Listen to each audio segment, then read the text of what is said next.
नमस्कार, मैं सिमरन तिरवार अभय न्यूज़ के आज के बुलेटिन में आपका स्वागत करती हूँ। आइए देखते हैं शहर की प्रमुख खबरें। बिजली वितरण कंपनी ये वो नाम है जिसके अधिकारियों ने मुख्यमंत्री शिवराज सिंह चौहान के नाम की सुपारी उठा ली है।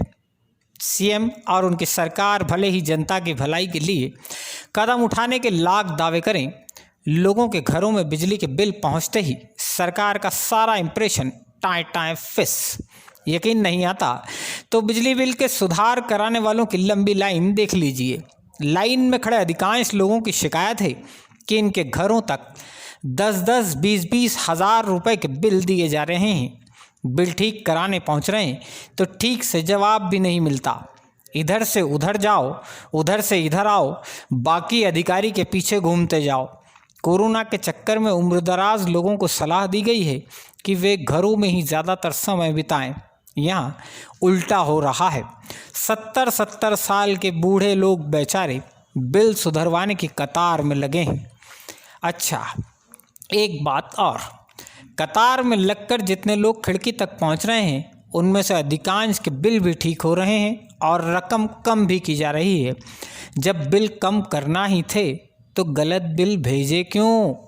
लॉकडाउन के मारे बीमारी के भय से सहमे खाली जेब वाले परेशान लोगों की बद्दुआएं लेने से अच्छा है अपना सिस्टम बदल डालिए।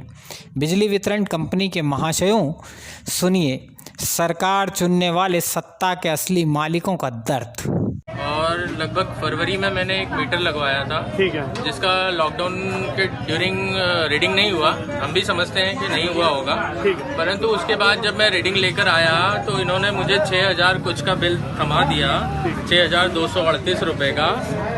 अब इतना मैं कैसे भरूंगा जब एक बार आपने रीडिंग लिया ही नहीं है अभी तक, और इकट्ठी रीडिंग का 1000 यूनिट का कोई पैसा भर पाएगा क्या? मेरी मिसेस के नाम से बिल आता है, रजनी एक्का के नाम से, ठीक है, लेकिन भाई साहब इनका मेरे को समझ में नहीं आता ये रीडिंग क्या ले जाते क्या नहीं ले जाते और किस हिसाब से ये बिल देते मेरे को, ठीक है। और इनके चक्कर में मेरे को इतनी टेंशन हो जाती है। कोई अभी कितना बिल आया आपका? अभी मेरे पास जितने महीने का इन्होंने भेजा है ना, 6,000 कुछ का बिल आया है, ये देख लीजिए। आप रो क्यों रहे हैं? रो नहीं तो क्या करूँ यार भाई साहब, यार नौकरी है नहीं, पैसा भर रहे हैं, क्या मतलब है यार। तो यहाँ आप आ रहे हैं तो यहाँ पे आपके अधिकारी बात नहीं सुन रहे? अधिकारी क्या है यार, कोई नहीं सुनता है, क्या बोले हैं। बिल ज्यादा आ गया भैया, पिछले बार भी 3,500 आया, अभी भी 3,100 आ गया, जबकि हमने लॉकडाउन में भी भरा मतलब पूरा, ठीक है। उसके बाद भी बिल ज्यादा दे रहे हैं? बिल भी ज्यादा आ रहा है। अच्छा, तो आपको यहाँ क्या तकलीफ आ रही है? यहाँ क्या तकलीफ आ रही है? यहाँ आए पहले तीनों ने बोला उधर जाओ, उधर गए तो बोले कि इधर जाओ। कितने महीने का बिल है आपका? ये है 4 महीने का। 4 महीने का 19,000। पहले कितना आता था? 1,500 रुपए महीना। अब 19,000 4 महीने का दे दिया। अच्छा, 4 महीने से आप लोगों ने बिल नहीं भरा, तो आप यहाँ आए, यहाँ क्या परेशानी आ रही है आपको? यहाँ बिल निकलाना है, बिल दिया नहीं और लाइट काटने आ गए। जिनका 1,000 रुपए आता था उनका 5-5 हजार रुपए बिल आ रहे हैं। कहीं मतलब इतना ज्यादा बिल क्यों दे रही है? यहाँ से वहाँ भेजा, वहाँ से यहाँ भेजा, 4 बार लाइन में लग गई हूँ मैं। बिजली बिल का मुद्दा वाकई बड़ा मुद्दा है। हर आदमी की जेब पर इसने असर डाला है। सोमवार को शहर व जिला कांग्रेस कमेटी के पदाधिकारियों और कार्यकर्ताओं ने आगर रोड स्थित खेड़ापति जोन कार्यालय का घेराव किया।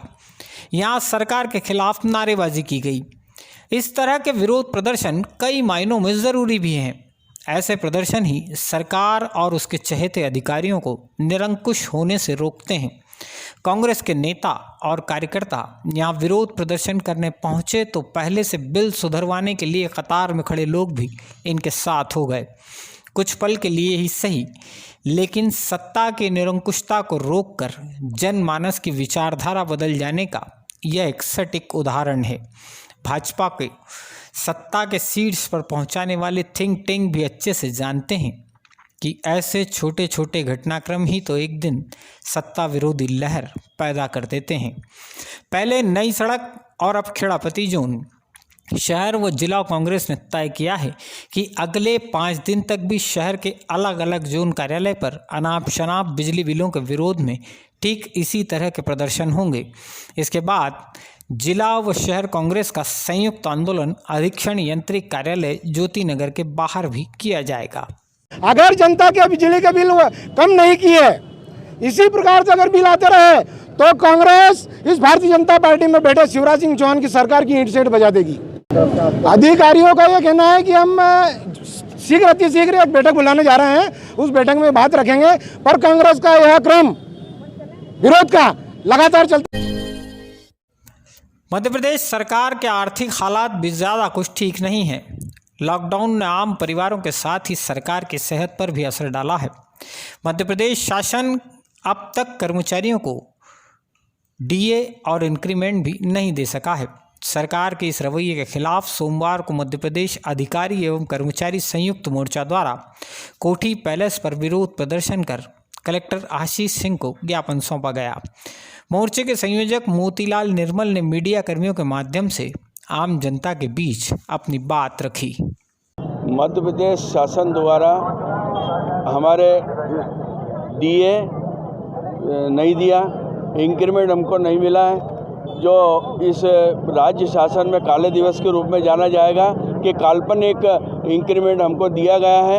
आज हमने सरकार को इस ज्ञापन के माध्यम से सचेत किया है, संयुक्त मोर्चा के माध्यम से सरकार को ये सचेत किया है कि अगर हमारी मांगों पर सहानुभूतिपूर्वक शीघ्र निर्णय नहीं किया गया तो आने वाले समय में कर्मचारी जन आंदोलन और के माध्यम से पूरे अनिश्चितकालीन हड़ताल करने के लिए बाध्य होगा, जिसके लिए इसकी जवाबदारी मध्य प्रदेश शासन की समस्त होगी। हरी फाटक ओवरब्रिज के नज़दीक मन्नत गार्डन की ज़मीन पर सोमवार दोपहर जिला प्रशासन और नगर निगम की टीम ने कब्जा ले लिया है। इस जगह पर नगर निगम की कचरा गाड़ियां पार्क करवा दी गईं। गार्डन और उससे सटी ज़मीन का भविष्य में क्या उपयोग होगा यह फ़िलहाल तय नहीं है, लेकिन इतना तय है कि कलेक्टर इस पूरे प्रकरण में ऐसी कोई खामी नहीं छोड़ना चाहते हैं जिससे गार्डन के कब्जेधारी को कोर्ट से किसी तरह की राहत मिल सके। लगभग 27 करोड़ 42 लाख रुपए कीमत की 2.032 हेक्टेयर ज़मीन ताकायमी पट्टे की है और 1963-64 में शासकीय दस्तावेज़ों में हेरफेर कर इस पर कब्जा कर लिया गया था। 13 अगस्त को ही एसडीएम RM त्रिपाठी ने दस्तावेज़ों में सुधार कर इसे फिर से ताकायमी ज़मीन घोषित किया है। बेसिकली ये जो ज़मीन है ये पट्टा ताकायमी की भूमि है। पट्टा ताकायमी की शासकीय भूमि पर सब इधर उधर करके कुछ लोगों ने अवैध रूप से यहाँ पर निर्माण वगैरह कर लिया है।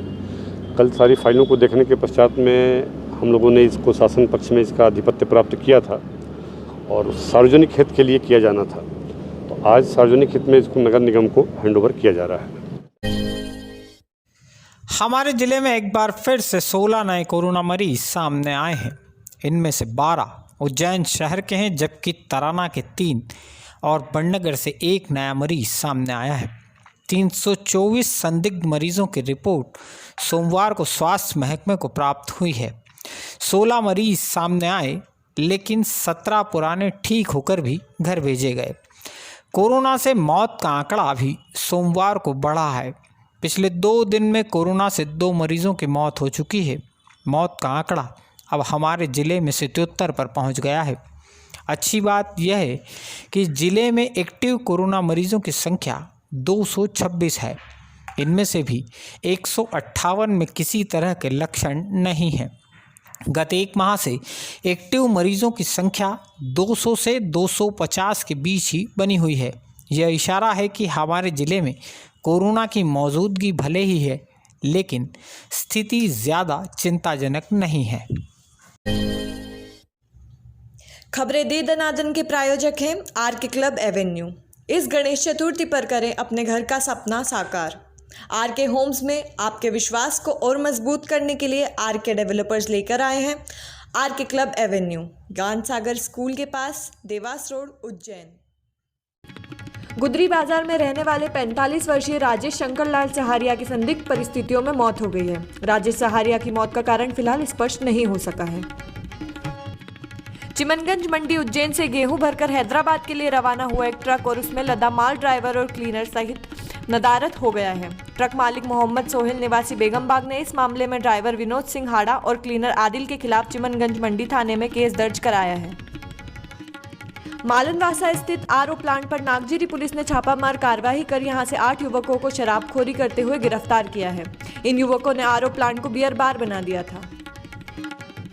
इंदौर रोड पर मेघदूत ढाबे के नजदीक से सुदालिया गांव के निवासी संतोष जोगी की तूफान गाड़ी को अज्ञात बदमाश चुरा ले गया। संतोष ने मेघदूत के सामने यह गाड़ी पार्क कर रखी थी। डाबरी पिठा में रहने वाले उमेश कैलाश चंद्र सोनी के मकान में चोरी की वारदात हो गई है। चोर खिड़की की जाली तोड़कर भीतर घुसे, लैपटॉप, सीसीटीवी कैमरे, मोबाइल फोन आदि सामान चुरा ले गए। इस मामले में पुलिस ने शंकरपुर के एक संदिग्ध को गिरफ्तार भी किया है। हमारा उज्जैन, कुछ लोग कहते हैं यहाँ काम धंधे नहीं, कुछ कहते हैं उज्जैन तो बेरोजगारों का शहर है, जिन्हें कुछ नहीं करना, जिनका कोई लक्ष्य नहीं है। शायद वे ही इस तरह की बहानेबाजियाँ करते हैं। जो लोग कुछ करने की ठान लेते हैं उनके लिए यही बहुत बड़ा आसमान है। अभय न्यूज़ के खास series face of the city में आज हम आपको एक ऐसे युवा से मिलवाने जा रहे हैं जिसने दूसरों की नौकरी करने के बजाय दूसरों को नौकरी पर रखने का जज्बा दिखाया और आज वह अपने क्षेत्र में सफलता की सीढ़ियां चढ़ता जा रहा है। फेस ऑफ द सिटी में हमारे आज के मेहमान का नाम है सागर चावड़ा। सागर उज्जैन में फाइनेंस के क्षेत्र में आज बड़ा नाम है। महज 4 साल की अवधि में सागर ने अपनी फर्म हनु फाइनेंस को नई ऊंचाइयां दी हैं। सिंधी कॉलोनी चौराहा स्थित हनु फाइनेंस के कार्यालय में 14 कर्मचारी काम करते हैं। सागर की ज़िंदगी भी सामान्य परिवार के किसी आम छात्र की तरह ही शुरू हुई। पढ़ाई पूरी करने के बाद जॉब तलाशने का सिलसिला शुरू हुआ। 2-3 छोटे जॉब किए भी। जॉब करते हुए ही सागर को एहसास हुआ नौकरियां सीमाओं से बंधी हुई हैं। बिना परिवार की मदद लिए सागर ने फाइनेंस के क्षेत्र में कदम रखा। एक के बाद एक 45 बैंकों से संपर्क किया और धीरे धीरे अपने काम को बढ़ाते रहे। अब वे हर महीने सैकड़ों लोगों को फाइनेंस सुविधाएं उपलब्ध करवाकर न केवल उन लोगों के सपने पूरे करने में मदद कर रहे हैं, बल्कि अपने स्टाफ के भी 14 सदस्यों को सागर ने सम्मानजनक रोजगार उपलब्ध कराया है। स्टाफ का उत्साहवर्धन करने के लिए सागर समय समय पर इनामी योजनाएं भी निकालते रहते हैं।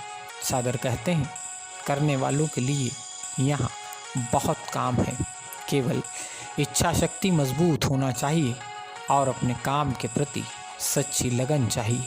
सागर का संघर्ष उज्जैन में कई युवाओं के लिए प्रेरणा बने, ऐसी अभय न्यूज़ की कामना है। मैं सागर चावड़ा।